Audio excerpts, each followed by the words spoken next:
और इसी बीच सीधी तस्वीरें देहरादून से आपको दिखाएंगे, जहां पर कार्यक्रम में शिरकत कर रहे हैं उत्तराखंड के सीएम पुष्कर सिंह धामी। और वही 80वें स्वतंत्रता दिवस के मौके पर लाल किले पर पहली बार वंदे मातरम गाया गया और वहीं 21 तोपों की सलामी दी गई। इससे पहले पीएम ने राजघाट पर महात्मा गांधी को श्रद्धांजलि दी। 2500 एनसीसी कैडेट और माई भारत वॉलंटियर्स ने ज्ञान पथ पर वंदे मातरम आकृति बनाई। कार्यक्रम की सुरक्षा में 15 से 20 हजार जवान तैनात किए गए थे। 1000 से ज्यादा सीसीटीवी कैमरों से निगरानी की जा रही है। 5000 स्पेशल गेस्ट आ रहे हैं।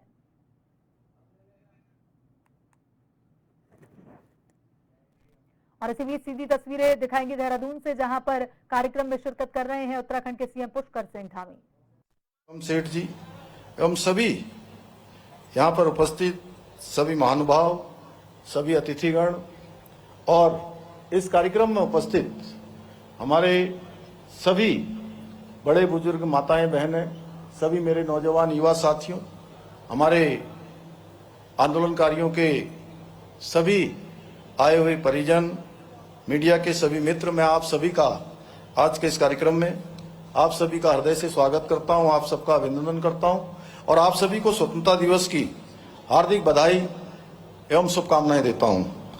आज के इस ऐतिहासिक अवसर पर मैं उन सभी वीर बलिदानियों, स्वतंत्रता संग्राम सेनानियों को भी कोटि कोटि नमन करता हूं, जिन्होंने भारत की आन बान शान की रक्षा के लिए अपना सर्वस्व निछावर कर दिया। साथ ही में बाहरी और आंतरिक शत्रुओं से देश की रक्षा करने वाले हमारे वीर सैनिकों के साथ साथ अर्धसैनिक बलों, पुलिस के सभी बहादुर जवानों को भी नमन करता हूं, जो दिन रात देश की एकता और अखंडता के लिए पूरी निष्ठा और समर्पण के साथ अपने कर्तव्यों का निर्वहन करते हैं।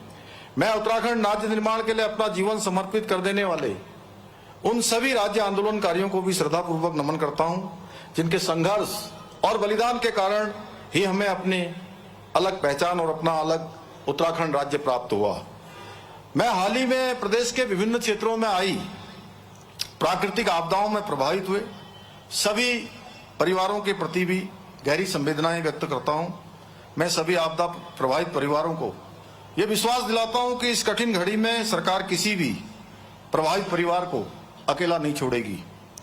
हमारी प्राथमिकता है कि हर प्रभावित परिवार तक शीघ्र राहत पहुंचे, घायलों को बेहतर उपचार मिले और जिन लोगों ने अपना घर या आजीविका खोई है उन्हें जल्द से जल्द आवश्यक सहायता मिले। आपदा प्रभावित क्षेत्रों में समय पर राहत एवं बचाव सामग्री पहुंचाने के साथ साथ हम क्षतिग्रस्त हुई सड़कें, पुल, पेयजल, विद्युत लाइनों को जल्दी ठीक करने का प्रयास भी कर रहे हैं। भाइयों बहनों, कल ही हमने विभाजन विभीषिका स्मृति दिवस भी मनाया। इतिहास का वह हृदय विदारक अध्याय हमें हमेशा ये याद दिलाता है कि देश की स्वतंत्रता के लिए हमने कितनी बड़ी कीमत चुकाई है। इसलिए आज के इस अवसर पर मैं उन सभी हुतात्माओं को भी अश्रु पूरी नेत्रों से श्रद्धांजलि अर्पित करता हूं, जिन्होंने देश के विभाजन के दौरान अमानवीय यातनाओं को झेला है, अपनों को खोया है और विस्थापन का कभी न भूल पाने वाला दर्द सहा है। भाइयों बहनों, जिस देश को स्वतंत्रता मिलने के पश्चात यह कहकर नीचा दिखाने का प्रयास किया गया था कि यह देश न एक होकर कभी न रह सकेगा और न ही अपना लोकतंत्र बचा पाएगा, वो भारतवर्ष करोड़ों भारतवासियों के साहस, समर्पण और कार्यकुशलता के बल पर आज न केवल विश्व का सबसे बड़ा लोकतंत्र है बल्कि एक आर्थिक एवं सामरिक शक्ति भी है।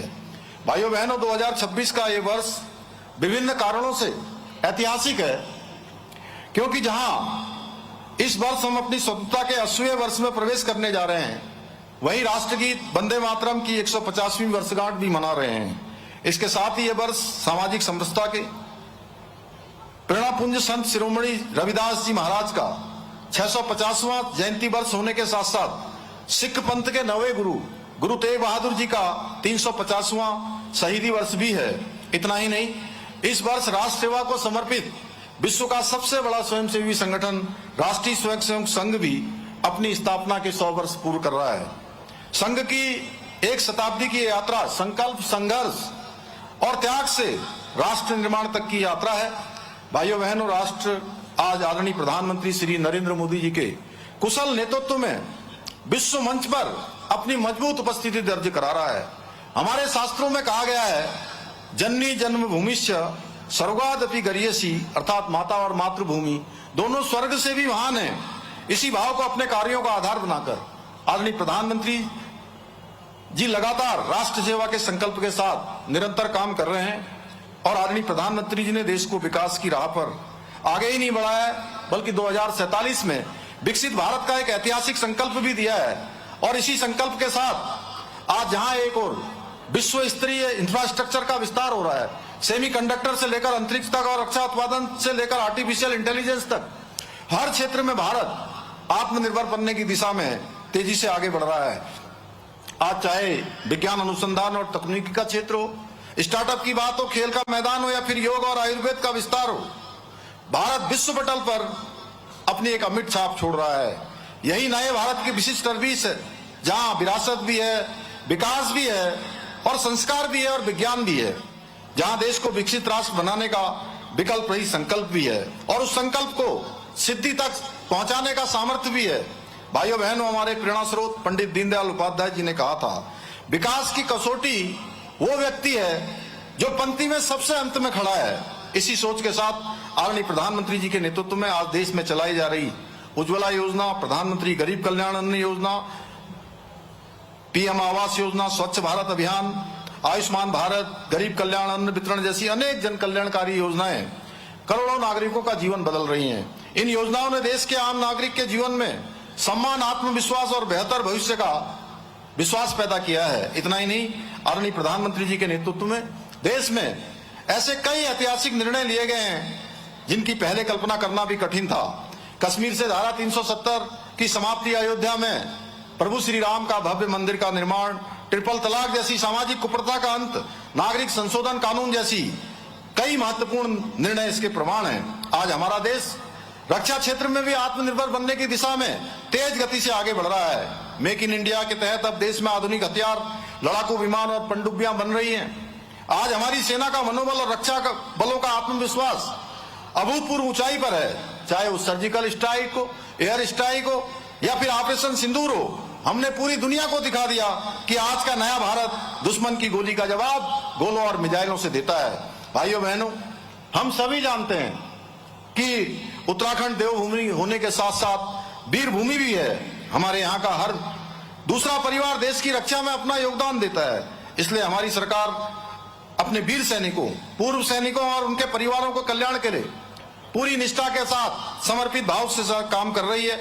हमारी सरकार जहां अपने वीर सैनिकों के सम्मान में देहरादून में भव्य सैन्य धाम का निर्माण करा रही है, वहीं हमने बलिदानियों के आश्रितों को मिलने वाली अनुग्रह राशि को 10 लाख रुपए से बढ़ाकर 50 लाख रुपए करने का काम किया है। इसके साथ ही हमने परमवीर चक्र विजेता परिवारों की अनुग्रह राशि भी 50 लाख रुपए से बढ़ाकर 2 करोड़ रुपए करने का ऐतिहासिक निर्णय लिया है। इसके अलावा आज प्रत्येक बलिदानी परिवार के एक सदस्य को सरकारी सेवा में समायोजित करने के साथ साथ सेवारत एवं पूर्व सैनिकों को 25 लाख रुपए तक की संपत्ति खरीद पर स्टाम्प शुल्क में 25% की छूट प्रदान की जा रही है। भाइयों बहनों, देवभूमि उत्तराखंड के प्रति आदरणीय प्रधानमंत्री श्री नरेंद्र मोदी जी का लगाव किसी से छुपा हुआ नहीं है।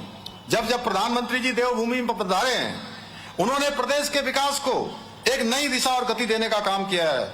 उन्होंने जहां जिसको भारत का अंतिम गांव कहा जाता था, सीमांत गांव, माड़ा गांव आकर उसे देश के प्रथम गांव के रूप में एक नई पहचान दी। वहीं इन्वेस्टर समिट में पधारकर मेड इन उत्तराखंड का आह्वान किया। इतना ही नहीं, आदि कैलाश के दर्शन कर उन्होंने इस पावन तीर्थ को विश्व पर्यटन के मानचित्र में स्थापित करने का ऐतिहासिक कार्य किया। उत्तराखंड में पहली बार हुए राष्ट्रीय खेलों के उद्घाटन के अवसर पर पधारकर जहां आदरणीय प्रधानमंत्री जी ने देवभूमि को खेल भूमि के रूप में एक नई पहचान दी, वहीं अपनी हर्षिल और मुखवा की यात्रा पर उन्होंने राज्य में शीतकालीन पर्यटन को बढ़ावा देने के लिए शीतकालीन यात्रा का शुभारंभ किया। इतना ही नहीं, पिछले वर्ष राज्य की रजत जयंती वर्ष में आकर उन्होंने आगामी 25 वर्षों के लिए उत्तराखंड के विकास का स्पष्ट विजन भी हमें प्रदान किया है। भाइयों बहनों, आप सभी को याद होगा, वर्ष 2021 में आदरणीय प्रधानमंत्री जी ने बाबा केदार के धाम से कहा था कि 21वीं सदी का तीसरा दशक उत्तराखंड का दशक होगा। और आज हम आदरणीय प्रधानमंत्री जी के उस कथन को चरितार्थ करने के लिए प्रतिबद्ध होकर काम कर रहे हैं।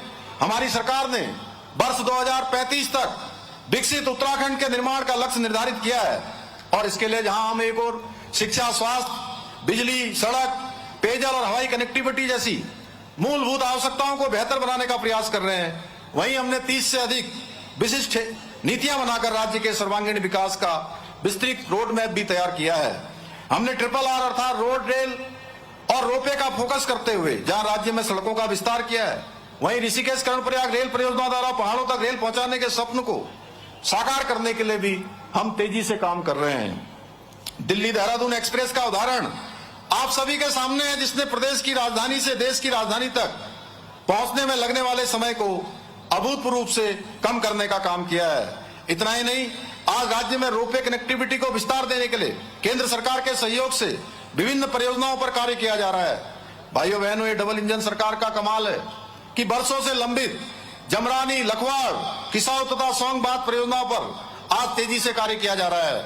इन सभी योजनाओं के पूरा होने पर हम राज्य की पेयजल एवं ऊर्जा संबंधी आवश्यकताओं को आसानी से पूरा कर सकेंगे। भाइयों बहनों, केदारनाथ बद्रीनाथ धाम के पुनर्निर्माण, केदारखंड मानसखंड मंदिरमाला मिशन, ऋषिकेश हरिद्वार कॉरिडोर और शारदा कॉरिडोर, हरिपुर यमुना तीर्थ पुनर्विकास, शीतकालीन यात्रा आदि विभिन्न पहलों के माध्यम से आज हमारी आध्यात्मिक विरासत के साथ साथ प्रदेश की अर्थव्यवस्था को विस्तार देने का कार्य भी किया जा रहा है। और इन्हीं प्रयासों का परिणाम है कि आज उत्तराखंड में धार्मिक पर्यटन लगातार नई ऊंचाइयों को छू रहा है। भाइयों बहनों, ये हमारे लिए अत्यंत गर्व का विषय है कि अब तक जहां 4 धाम यात्रा में इस वर्ष श्रद्धालुओं की संख्या 47 लाख का ऐतिहासिक आंकड़ा पार कर चुकी है, वहीं इस वर्ष कांवड़ मेले के दौरान भी 4 करोड़ से अधिक कांवड़ यात्री कांवड़ लेकर अपने गंतव्यों को रवाना हो चुके हैं। इतना ही नहीं, हमारी सरकार द्वारा प्रारंभ की गई शीतकालीन यात्रा को लेकर भी श्रद्धालुओं में जबरदस्त उत्साह देखने को मिला है। पिछले वर्ष लाखों की संख्या में श्रद्धालुओं ने शीतकालीन तीर्थ स्थलों के दर्शन किए हैं। भाइयों बहनों, मुझे पूरा विश्वास है अगले वर्ष धर्म नगरी हरिद्वार में आयोजित होने वाले कुंभ महापर्व पर भी हम एक नया रिकॉर्ड बनाने में सफल होंगे। ये आंकड़े केवल श्रद्धालुओं की बढ़ती हुई संख्या नहीं बताते हैं, बल्कि ये उत्तराखंड में पर्यटन, रोजगार, सुरक्षा और विकास की नई तस्वीर प्रस्तुत करते हैं। पर आज हमारा राज्य धार्मिक पर्यटन तक ही सीमित नहीं है, बल्कि वेलनेस और एडवेंचर टूरिज्म के साथ साथ फिल्म शूटिंग, वेडिंग डेस्टिनेशन के पसंदीदा केंद्र के रूप में भी उभर रहा है। हमारा प्रयास है कि उत्तराखंड आने वाला प्रत्येक श्रद्धालु पर्यटक जहां एक और एक अनूठा आत्मिक अनुभव लेकर लौटे, वहीं राज्य के एक ब्रांड एम्बेसडर के रूप में भी नए उत्तराखंड की सकारात्मक तस्वीर को देश और दुनिया के सामने रखे। भाइयों बहनों, हम चाहते हैं आने वाले वर्षों में हमारा युवा केवल नौकरी तलाशने वाला नहीं, बल्कि रोजगार देने वाला बने। इस दिशा में कार्य करते हुए आज प्रदेश में स्टार्टअप इकोसिस्टम को मजबूत किया जा रहा है। इसके लिए जहां एक और इनक्यूबेशन सेंटर बनाए जा रहे हैं, वहीं 200 करोड़ रुपए के वेंचर फंड की व्यवस्था भी की गई है। इसके अलावा हम अपने स्थानीय उत्पादों को अंतर्राष्ट्रीय स्तर पर पहचान दिलाने का भी प्रयास कर रहे हैं। हाउस ऑफ हिमालयाज नामक अम्ब्रेला ब्रांड की शुरुआत भी हमने की है। इससे जहां एक और हमारे स्थानीय उत्पादों को बाजार मिल रहे हैं, वहीं युवा और महिलाओं को स्वरोजगार के नए अवसर भी प्राप्त हो रहे हैं। आज राज्य में हमारी होम स्टे योजना द्वारा हजारों युवा अपने घरों से ही स्वरोजगार के नए अवसर पैदा कर रहे हैं। साथ ही मुख्यमंत्री सौर स्वरोजगार योजना द्वारा हरित ऊर्जा का उत्पादन कर आर्थिक रूप से सशक्त हो रहे हैं। इसके अलावा आज यहाँ राज्य में विभिन्न उद्योगों को स्थापित कर युवाओं के लिए रोजगार के अवसर बढ़ाने हेतु उधम सिंह नगर के किच्छा खुरपिया फार्म में 1000 एकड़ से अधिक भूमि पर स्मार्ट इंडस्ट्रियल टाउनशिप विकसित की जा रही है। वहीं सिटकुल में नए उद्योग स्थापित किए जा रहे हैं। इतना ही नहीं, हम उत्तराखंड के उच्च शिक्षा प्राप्त कर रहे विद्यार्थियों को गुणवत्तापूर्ण शिक्षा एवं बेहतर रोजगार के अवसर उपलब्ध कराने के लिए IAS, PCS, CDS, बैंकिंग सहित विभिन्न प्रतियोगी परीक्षाओं की ऑनलाइन कोचिंग की सुविधा उपलब्ध कराने जा रहे हैं। इस पहल के माध्यम से प्रदेश के 10,000 विद्यार्थी देश के प्रतिष्ठित कोचिंग संस्थानों के विशेषज्ञ शिक्षकों से ऑनलाइन मार्गदर्शन एवं प्रशिक्षण प्राप्त कर सकेंगे, जिससे प्रतियोगी परीक्षाओं को बेहतर तैयारी कर अपने उज्जवल भविष्य का वो निर्माण कर सकें।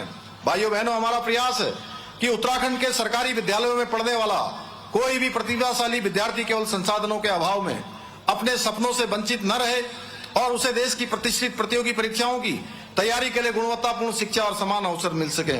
इसी उद्देश्य को ध्यान में रखते हुए शीघ्र ही प्रदेश के सरकारी विद्यालयों में पढ़ने वाले प्रतिभाशाली छात्र छात्राओं को बेहतर अवसर उपलब्ध कराने के लिए मुख्यमंत्री युवा भविष्य निर्माण योजना भी हम शुरू करने जा रहे हैं। इस योजना के अंतर्गत 11वीं और 12वीं के विद्यार्थियों को प्रतियोगी परीक्षाओं की ऑनलाइन कोचिंग उपलब्ध कराई जाएगी।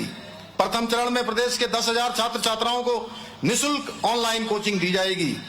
इस योजना के लिए सरकार द्वारा 7 करोड़ रुपए की धनराशि भी स्वीकृत की जा चुकी है। भाइयों बहनों, हमारी सरकार उत्तराखंड को देवभूमि के साथ साथ खेल भूमि के रूप में भी स्थापित करने के लिए काम कर रही है। इस दिशा में काम करते हुए पिछले वर्ष राज्य में 38वें राष्ट्रीय खेलों का सफल और भव्य आयोजन किया गया और इन खेलों में हमारे खिलाड़ियों ने 103 पदक जीतकर यह सिद्ध कर दिया कि उत्तराखंड के युवा हर क्षेत्र में अपनी प्रतिभा का लोहा मनवा सकते हैं। अब हम राज्य में खेल इंफ्रास्ट्रक्चर को विकसित करने पर भी विशेष रूप से ध्यान दे रहे हैं। इसके लिए हमने पहली बार राज्य में स्पोर्ट्स लीगेसी प्लान भी बना रहे हैं। इसके अंतर्गत प्रदेश के 8 शहरों में 23 नई खेल अकादमियां स्थापित की जाएंगी। इतना ही, आज जहां राज्य में महिला स्पोर्ट्स कॉलेज प्रारंभ हो गया है, वहीं खेल विश्वविद्यालय का निर्माण भी किया जा रहा है। भाइयों बहनों, हमारी देवभूमि योग, आयुर्वेद और अध्यात्म की धरती भी है। हमने अपने इस सामर्थ्य को दुनिया तक पहुंचाने के लिए नई योग नीति लागू की है। हमारा प्रयास है कि उत्तराखंड को योग और अध्यात्म की वैश्विक राजधानी के रूप में स्थापित किया जाए। इस दिशा में कार्य करते हुए हम प्रदेश में आयुर्वेदिक एवं प्राकृतिक चिकित्सा, योग और आध्यात्मिक पर्यटन को बढ़ावा देने के लिए गढ़वाल और कुमाऊं दोनों ही मंडलों में एक स्पिरिचुअल इकोनॉमिक जोन भी स्थापित करने जा रहे हैं। भाइयों बहनों, हमारी मातृशक्ति राज्य की नींव है। इस नींव को मजबूत करने के लिए हमारी सरकार सशक्त महिला, सशक्त उत्तराखंड के अपने संकल्प को साकार करने के लिए निरंतर कार्य कर रही है। आज जहां एक और राज्य में सरकारी नौकरियों में महिलाओं को 30% का क्षैतिज आरक्षण देकर उनकी भागीदारी बढ़ाई जा रही है, वहीं स्वयं सहायता समूह से जुड़ी हुई लाखों बहनों का प्रशिक्षण, ऋण और बाजार की सुविधा देकर उन्हें आर्थिक रूप से मजबूत बनाया जा रहा है। मुझे बताते हुए अत्यंत प्रसन्नता हो रही है कि लखपति दीदी योजना के अंतर्गत अब तक प्रदेश की हमारी 3 लाख से अधिक बहनें लखपति दीदी बन चुकी है, जो महिला सशक्तिकरण और सुरक्षा के क्षेत्र में एक बड़ा अनुपम उदाहरण है। इसके अलावा हमारी सरकार द्वारा महिला स्वयं सहायता समूह को 5 लाख रुपए तक का ब्याज मुक्त ऋण भी उपलब्ध कराया जा रहा है। साथ ही सहकारी समितियों में महिलाओं को 33% का आरक्षण भी दिया जा रहा है। इसके अलावा मुख्यमंत्री सशक्त बहना उत्सव योजना, ड्रोन दीदी